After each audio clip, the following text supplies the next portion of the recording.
평안하셨습니까? 한 주간 안 평안하셨습니까? 네. 그래도 이번 주는 그래도 체육대회도 하고 또 어제 우리 남시온 결혼식도 있고 해서 좀 더 청년들이 자주 볼 수 있어서 개인적으로는 좋았다. 이런 생각을 해 봅니다. 우리가 함께 읽었던 창세기 17장 1절 말씀을 우리 같이 다시 한번 읽어보도록 하겠습니다. 중요한 말씀이니까 시작. 아브라함이 99세 때에 여호와께서 아브라함에게 나타나서 그에게 이르시되 나는 전능한 하나님이라 너는 내 앞에서 행하여 완전하라. 아멘. 이 말씀을 한번 보세요. 여러분, 우리가 하나님 앞에 완전할 수 있습니까? 와우. 그런데 이런 불가능한 것을 요구하시다니, 그죠? 하나님 앞에서 완전하라니, 그죠? 예. 여러분, 이제껏 우리가 지금 매주 살펴본 바와 같이 아브라함은 하나님을 만났어요.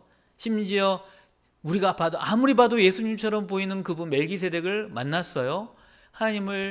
하나님께서 승리를 주시는 것을 경험했어요. 내가 너를 위해서 나의 생명에 목숨을 걸어서 한 약속도 받아라, 옛다 받아라 라고 이제 그런 것도 다 받았어요. 그러면 우리가 아브라함이다라고 생각을 하면 하나님이 계속 거듭해서 말씀 주시고 확신을 주시면 여러분 어떨 것 같으세요? 아싸, 잘 믿고 잘 살아야지, 흔들리지 말아야지. 여러분 그럴 것 같으십니까?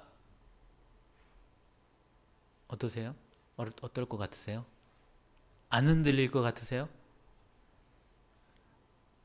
반응이 없군요. 하나님께서 진짜 여러분 이 조세민 목사가 이렇게 말하는 거 말고 하나님이 오셔서 막 확신을 주시고 막 그러면 어떨 것 같으세요, 여러분?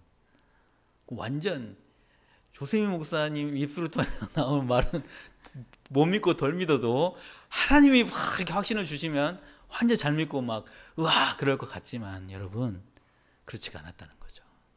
오늘 창세기 17장 1절 앞부분에 여러분 15장에서 그 횃불의 언약에 짐승 쪼개놓고 하나님이 확 불같이 지나가는 것을 다 경험하고 나서 16장에 어떤 일이 있었느냐, 16장에 이런 일이 있었답니다. 여러분 잘 아는지 모르는지 모르겠지만 여러분 하나님께서 아브라함에게 주셨던 약속은 무엇입니까? 자손에 대한 약속이에요. 너의 몸에서 날 자가 너의 후손이 되고 또 그래서 이 자손들이 별처럼 또 하늘의 모래처럼 많아질 거야 라고 말씀하셨던 이 약속을 아브라함은 알았고 믿었어요. 그것을 믿으니 하나님이 의로 여겨주셨다라고 지난 시간에 살펴봤잖아요. 그런데 문제는 여기서 시작됩니다. 하나님이 주신 약속, 하나님이 주신 이 말씀을 아브라함이 볼 때는 아브라함은 이미 할아버지예요. 몇 살? 86세. 할아버지.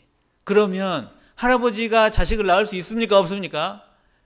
완전 불가능하죠. 거의 불가능하지 않습니까? 요즘 좀 의학이 발달한 상황에서 모를까. 근데 그 와중에 남성도 그런데 여성이 또 아내가 10살 차이가 나는데 아내가 76세쯤 될 때 자기가 봐도 하나님이 아브라함을 통해 아브라함의 몸에서 자손을 주시겠다라고 약속했는데 사례가 생각할 때 하나님의 이 말씀을 알고 있었어요. 자식을 주시겠다. 근데 사례가 생각할 때 그건 말이 안 되거든. 생물학적으로 불가능하거든요. 그러니까 생각을 하는 거예요. 하나님이 분명히 아브라함의 몸을 통해서 약속을 주신다고 하셨으니 그러면 젊고 생산력이 있는 애굽에서 데려온 예쁜 여종이 있었다는 거죠. 하갈이라는. 그리고 그 예쁜 여종이 있으면 혹시 우리 영감 86세, 85세 이 영감이 혹시 임신 잉태시킬 수 있지 않을까 이런 거예요. 그러니까 하나님의 말씀을 생각을 해보고 하나님의 말씀을 내 이성적으로 내가 할 수 있는 것들 선에서 사실은 사례 입장에서 좋았겠어요. 자기 남편을 여종에게 준다는 것을 쉽지 않았겠죠.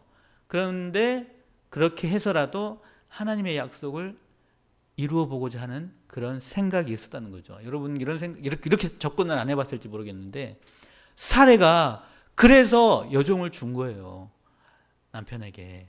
그렇게 그랬더니 이 아내의 말을 듣고 결국 이 일을 행한 사람은 누구입니까? 아브라함이죠. 아브라함이 행했더니 아주 신기하게도 이 85세쯤이죠. 85세쯤 됐던 이 할아버지가 세상에 거의 진짜 기적적으로 자식을 잉태하게 된 거예요. 그래서 태어나게 된 아들의 이름이 무엇입니까?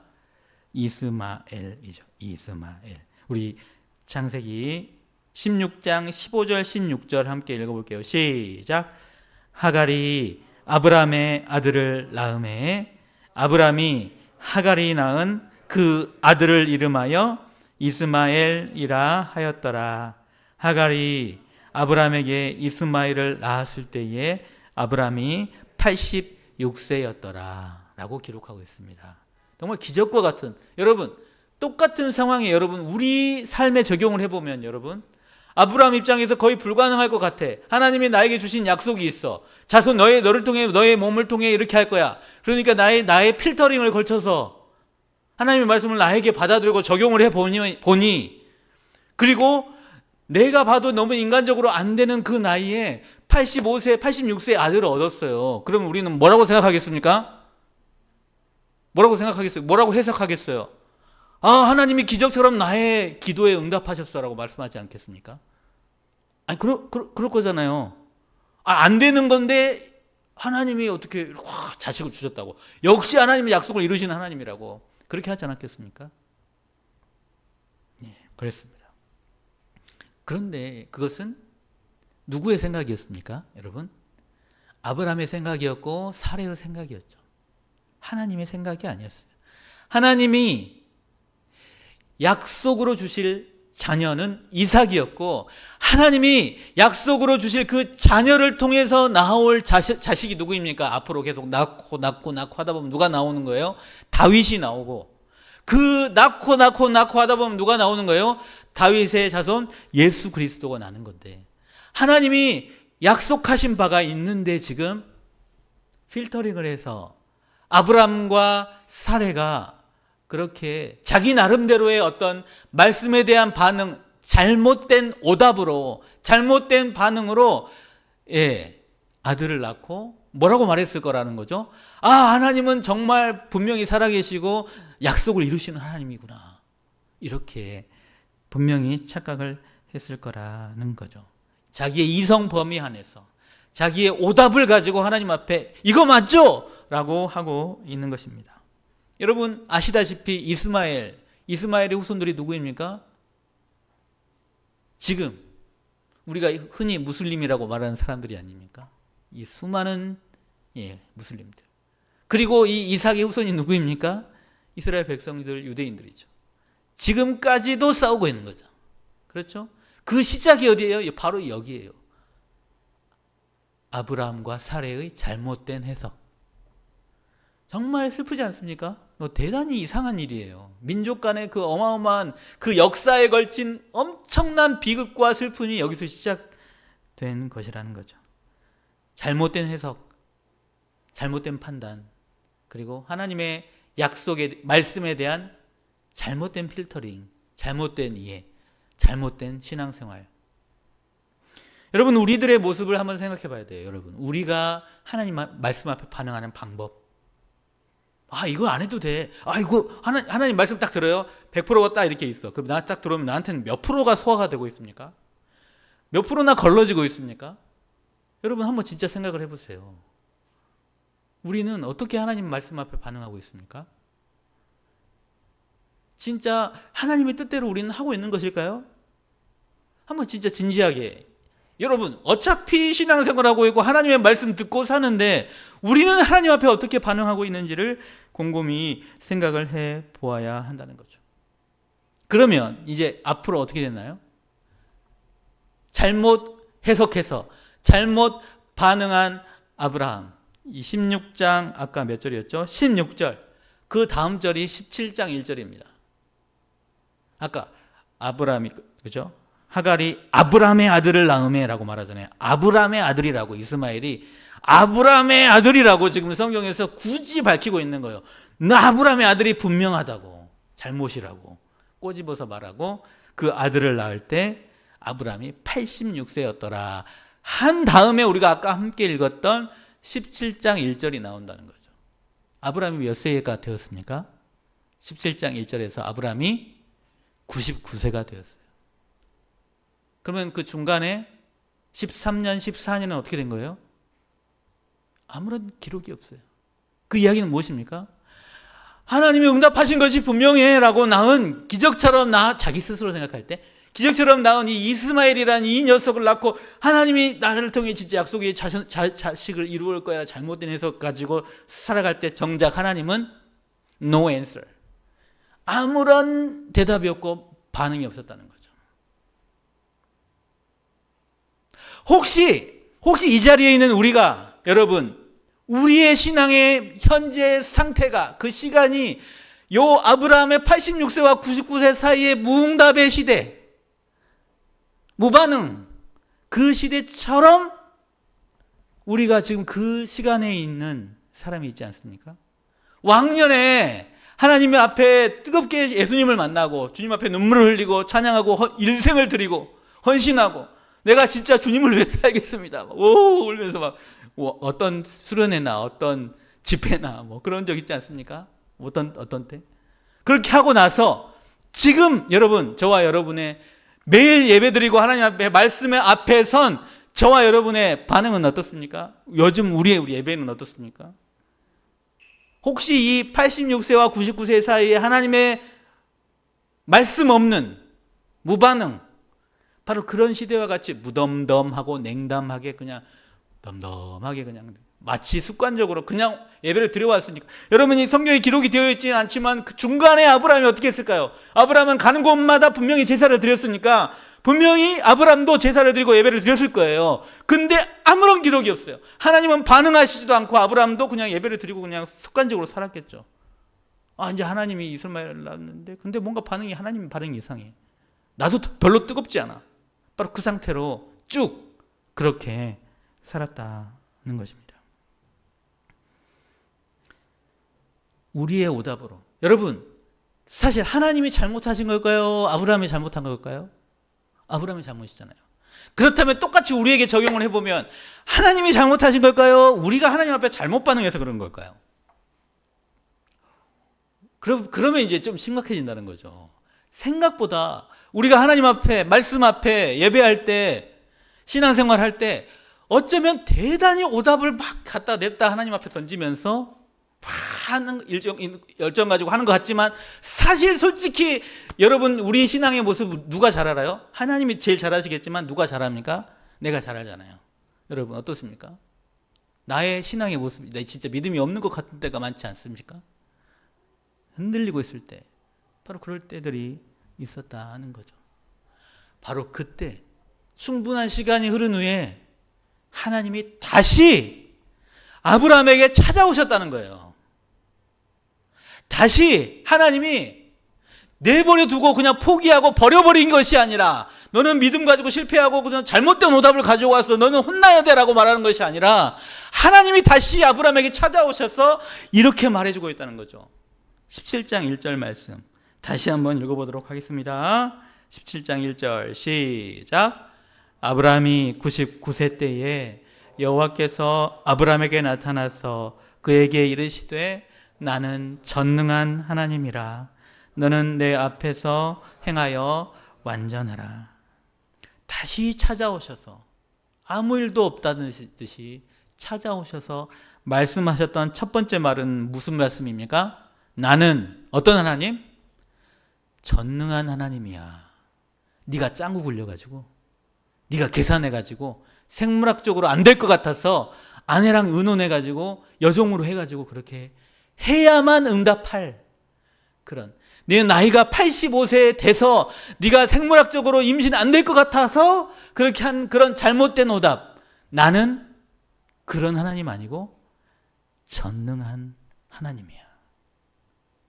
전능한 하나님 이라고 말할 때 하나님 마음이 어땠을까요? 아브라함을 바라볼 때 하나님의 시선은? 그리고 이 말을 들을 때 아브라함의 표정은 어땠을까요? 표정 못 숨기고 진짜 하나님의 마음을 알았을 거잖아요. 하나님이 어떤 뉘앙스에서 나는 전능한 하나님이야 아브라함아 좀 알아라 좀 라고 말할 때 어땠을까요?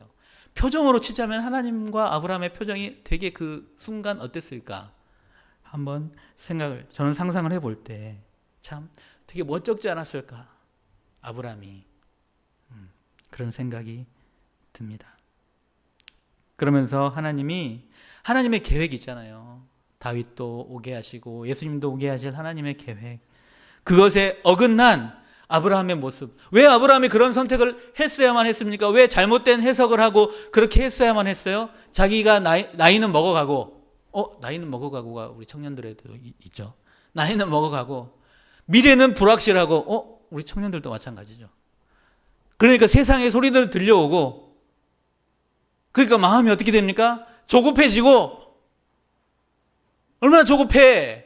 빨리 결혼해야 된다는데, 나이는 차가는데, 아니면 취직을 해야 된다는데, 나이는 먹어가는데, 남들은 스펙을 이렇게 쌓아가야 된다는데, 그러니까 막 세상 소리들에 그냥 정작 진짜 하나님의 뜻과 상관없이 자기 생각에 그렇게 우리가 하나님 앞에 예배하면서 잘못된 오답 가지고 늘 나아가고 있다는 거죠. 그때 하나님은 다시 찾아오셔서 아브라함에, 야 아브라함아, 야 누구누구야, 나는 전능한 하나님이야. 네가 그렇게 짱구를 안 돌려도 내가 너의 인생을 알고 앞 걸음을 알고 너의 상황과 형편을 알고 다 예비하고 있는 나의 계획이 있단다. 여러분, 하나님의 계획이 옳을까요? 나의 오답이 옳을까요? 이미 말해서 질문 자체에서 오답이라고 말했군요. 나의 계획이 옳을까요? 네. 우리 진짜 진지하게 우리 삶의 걸음걸음 깊이 한번 이 말씀에 비추어서 우리 삶을 정말 깊이 한번 생각을 해보아야 돼요. 여러분, 우리는 대단히 오답을 가지고 있는데, 어쩌면 매 순간 오답을 던지면서 사는데, 근데 하나님은 다시 나타나셔서, 야 아브라함아, 나는 전능한 하나님이야. 너는 내 앞에서 완전하라라고 말하는 거죠. 감당할 수 없는 완전이라는 단어를 냅다 던지시는 거예요. 와, 감당할 수 있겠습니까? 저는 감당이 안 돼요. 하나님의 완전하심. 여러분, 나는 전능한 하나님이야, 내 앞에서 행하여 완전하라라고 말씀하실 때 이 나이가 몇 세, 아브라함이 몇 세였다고요? 99세. 그러면 여러분, 생물학적으로 진짜 약속의 자손을 주시려면 더 어려워졌습니까? 쉬워졌습니까? 85세보다 99세 어떻습니까? 더 어려워졌잖아요. 완전히 거의 불가능에 가깝잖아요. 그렇죠? 85세 정도 어떻게 노익장이 정력이 좋아가지고 그렇게 했다 치자, 임신을 했다 치자, 99세에 100세 됐는데, 여러분 완전히 불가능한 상황이 아닙니까? 그죠? 그때 하나님이 찾아오셔서 나 전능한 하나님이야, 좀 알아라 좀, 이라고 말씀하셨다는 거죠. 바로 이 말씀이 저와 여러분을 향한 말씀입니다. 나는 끝났어, 늦었어, 세상 소리를 들어보니까 늦었대, 불가능하대, 뭣도 아니래, 이렇게 살면 안 된대 라고 생각하는 모든 것들 위에 하나님이 저와 여러분에게 오셔서 내가 전능한 하나님이야, 내 앞에서 완전하면 돼 라고 하나님은 말씀하시는 거예요. 여러분, 그러면 하나님 앞에 완전한 것은 무엇입니까? 우리는 하나님 앞에 늘 오답이나 던지고 있는 우리들인데, 그렇죠? 하나님 앞에 완전할 수 없는 모든 사람들, 모든 죄인들이 어떻게 하나님 앞에 완전할 수 있을까요? 단 한 가지 방법이 있죠. 하나님입니다. 완전하신 하나님이니까 하나님 안에 들어가면 돼. 하나님만 붙들면 돼. 완전하신 하나님 안에 거하기만 하면 돼. 완전하신 하나님의 답을 붙들기만 하면 된다라고 말씀하는 겁니다. 하나님이 저와 여러분에게 바라는 완전함이란 우리 자체가 완전하지 않다는 것을 너무 잘 아시는 하나님, 그러나 완전하신 그 하나님을 붙들면 되는 것입니다. 유일하게 완전하신 하나님만 의지하는 것, 그것이 믿음이기 때문이죠. 여러분 어떻습니까? 그 완전하신 하나님을 믿는 믿음이 우리에게는 진짜 있습니까? 여러분, 우리가 아무리 발버둥 쳐도 여러분 우리는 완전할 수 없어요. 그런데 하나님은 완전하라 라고 말씀하실 때 우리 불완전한 우리도 완전할 수 있도록 방법을 제시해 주시는 하나님이시죠. 어떻게? 우리의 존재를 바꾸시고 우리에게 믿음을 주시고 우리에게 새 생명 주시고 우리를 구원하시기로 작정하심으로 완전하신 하나님의 아들을 저와 여러분을 위해서 내어주셨죠. 예수 그리스도를 저와 여러분에게 선물로 주신 거예요. 그 아들, 완전하신 하나님의 아들을 믿기만 해라. 그러면 너희는 하나님의 자녀가 될 거야. 너희 존재를 죄인에서 의인으로, 자격 없는 자에서 자격 있는 자로 바꾸어 주시는 거죠. 상징적으로 오늘 아브라함에게 드디어 아브라함으로 이름을 바꾸십니다. 우리는 아브라함으로 이름을 알고 있잖아요. 그죠? 여기까지는 이름이 아브람이었어요. 아브람의 이름은 무엇입니까? 존귀한 자라는 뜻입니다. 스스로 존귀한 자라는 뜻이에요. 아브람의 이름은 뜻은. 그런데 이름을 무엇으로 바꾸셔요? 아브라함으로 여러 민족들의 가운데 존귀한 자, 즉 아버지로 이름을 바꾸어 주시는 거죠. 여러 민족들에게 복음을 전할 복의 통로가 될 이름으로 아브라함으로 이름을 바꾸시는 거예요. 여러분, 그러고 보니 여러분, 하나님께서 처음 아브람을 하란 땅에서 부르실 때 뭐라고 하셨어요? 창세기 12장 3절 말씀 함께 읽어보도록 하겠습니다. 창세기 12장 3절 밑에 있죠. 시작.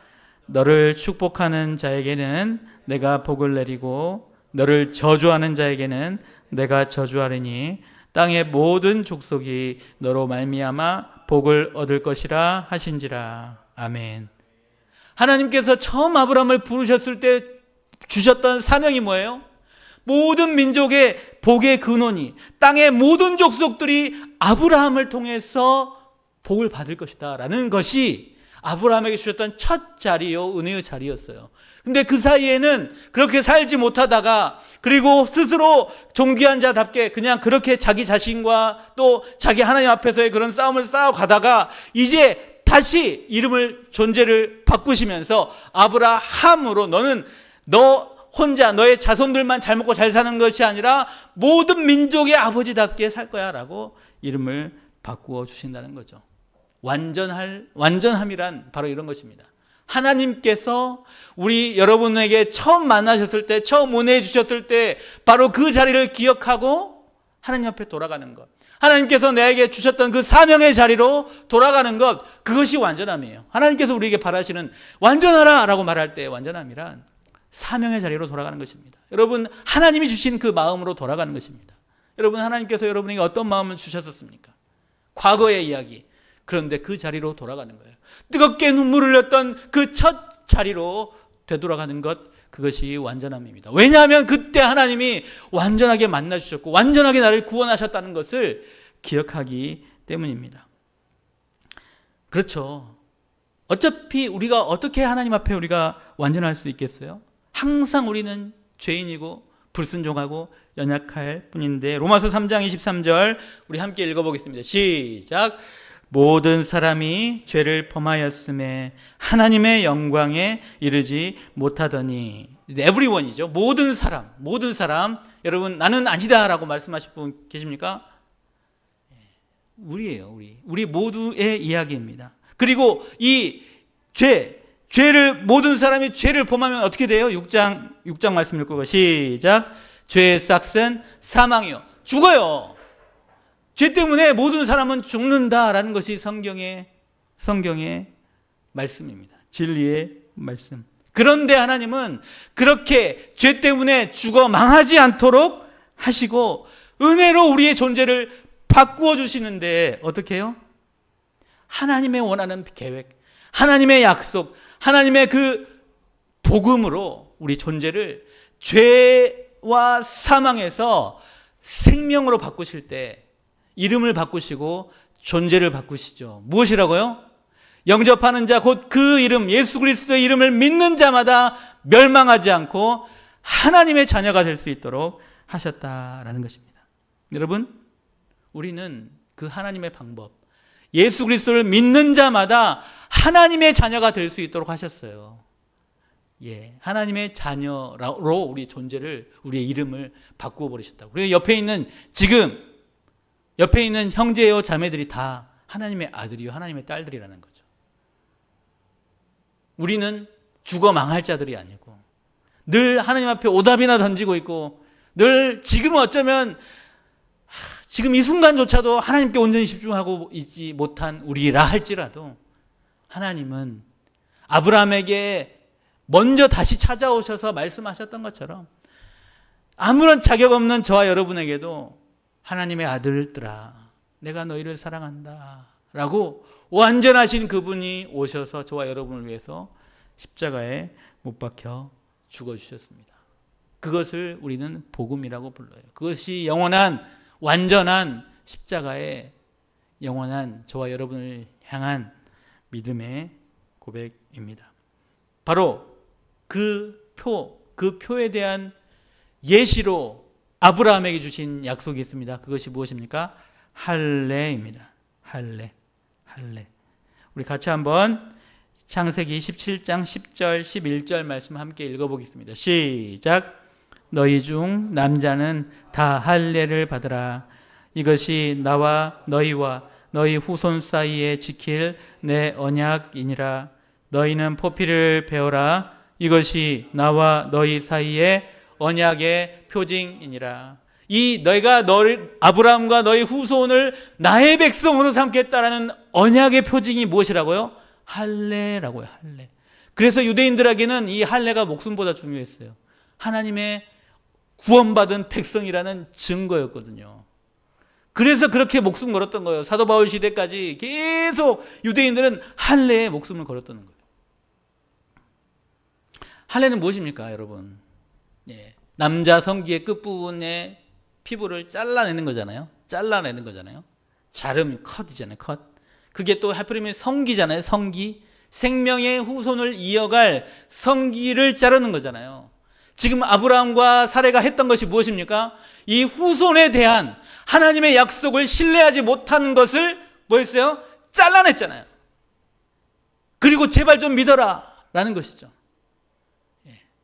불신앙을 잘라내고, 이 잘라내고 피 흘린다는 것은 또 무엇을 상징합니까? 생명. 피를 흘린다는 것은 죽고 이제 잘라낸 다른 부분으로 생명의 삶을 살아가라 라는 그런 의미죠. 그리고 그러면 잘라내면 이 잘라낸 흔적이 남겠죠. 그렇죠? 잘라낸 흔적을 볼 때마다 내가 하나님의 백성이구나, 이것을 분명히 알 수 있도록 한 증거, 언약의 증거가 바로 할례라는 거죠. 내가 정말로 하나님의 백성이구나. 유대인들은 그렇게 그것을 계속 기억할 수 있는 증거, 언약의 증거라고 하나님이 했으니까 이 말 그대로 받아들여서 유대인들은 할례를 그렇게 중요하게 여겼던 거예요. 그러니까 예수님의 시대, 사도 바울의 시대, 그러니까 그때도 이방인들이 예수 믿어도 할례 받아라라고 말했던 거죠. 나중에 신약 시대에도. 그렇죠? 예. 그런데 그게 아니죠, 여러분. 이 할례의 진정한 의미가, 그게 성취가 되는 그것은 무엇입니까? 십자가입니다. 십자가. 아까 하나님의 완전하신 영원하신 그 하나님이 이 땅에 오셔서 십자가에 달려 죽으시고 자신의 보혈의 피를 흘려서 죽고 다시 살아나는, 그것을 믿는 자마다 멸망하지 않고 영생을 얻게 되는 바로 그 약속입니다. 다시 한번 로마서 6장 23절 함께 읽어보도록 하겠습니다. 시작. 죄의 싹은 사망이요 하나님의 은사는 그리스도 예수 우리 주 안에 있는 영생이니라. 죄의 싹은 사망이요와 정반대 이야기가 바로 뒤에 써 있습니다. 죄의 싹은, 그렇죠, 죄의 싹은, 죄의 결과는 죽음. 그런데 하나님의 은사, 하나님의 은혜는 그리스도 예수 우리 주님, 그 주님 안에 있는 생명, 영원한 생명이다라고 말하는 거예요. 반대 이야기죠. 죄의 결과는 사망, 예수 그리스도 안에는 생명, 이것은 은혜다라고 말하는 겁니다. 여러분 어느 쪽에 있습니까? 우리는 어느 쪽에 있는 거예요? 늘 오답을 던지면서 죽어 망하는 사망입니까? 아니면 예수 그리스도 안에서 완전하신 그 주님 안에서 누리는 영원한 생명을 은혜로 누리며 살아가고 있습니까? 이건 정말 중요한 문제입니다. 정말 중요한 문제예요. 사실 우리가 그냥 너무 익숙한 말씀이라서 그러려니 해서 그렇지 죽고 사는 문제거든요. 너무너무 중요한 말씀입니다. 그러므로 이제 우리가 살아가는 것은, 나의 삶을 살아가는 것은, 나의 일주일의 삶의 자리에서 살아가는 것은 어떤 삶이어야 하는 거죠? 갈라디아서 2장 20절 말씀 함께 읽어보도록 하겠습니다. 엄청 중요한 사도 바울의 복음에 대한 말씀이죠. 시작. 내가 그리스도와 함께 십자가에 못 박혔나니 그런즉 이제는 내가 사는 것이 아니요 오직 내 안에 그리스도께서 사시는 것이라. 이제 내가 육체 가운데 사는 것은 나를 사랑하사 나를 위하여 자기 자신을 버리신 하나님의 아들을 믿는 믿음 안에서 사는 것이라. 여러분, 너무 중요하고 사실 여러 번 들어서 알고 있는 말씀이죠. 그렇지 않습니까?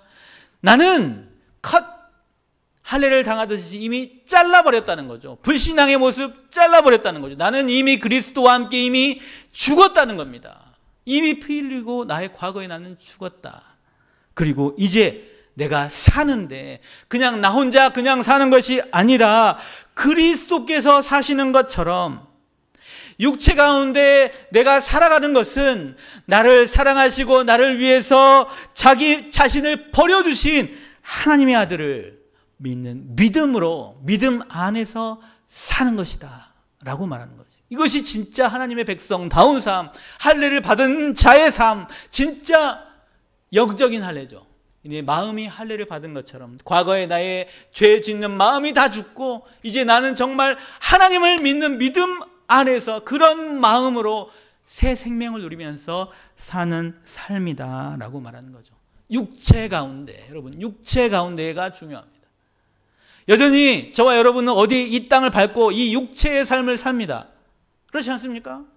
그러면서 육체 가운데 육체만 집중하게 되면 또 우리는 오답을 갖다 냅다 던져 하나님 앞에. 오답의 삶을 또 살아요.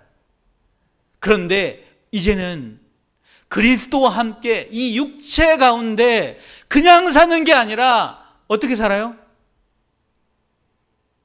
믿는 믿음 가지고 살아간다는 거예요. 증거가 어디 있습니까? 증거. 여러분 증거가 있습니까? 나의 육체의 삶 가운데 증거가 있습니까? 사도 바울은 이렇게 말했습니다. 우리 함께 갈라디아서 6장 말씀 읽겠습니다. 시작.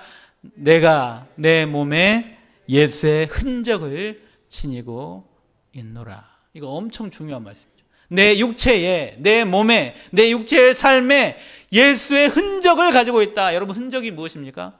여러분 흔적. 여러분 혹시 예전에 로마 시대 노예 관련된 그런 영화 뭐 그런 거 본 적이, 드라마나 뭐 본 적 있으면 어떻게 합니까? 불에 인두를 지져가지고 어떻게 합니까?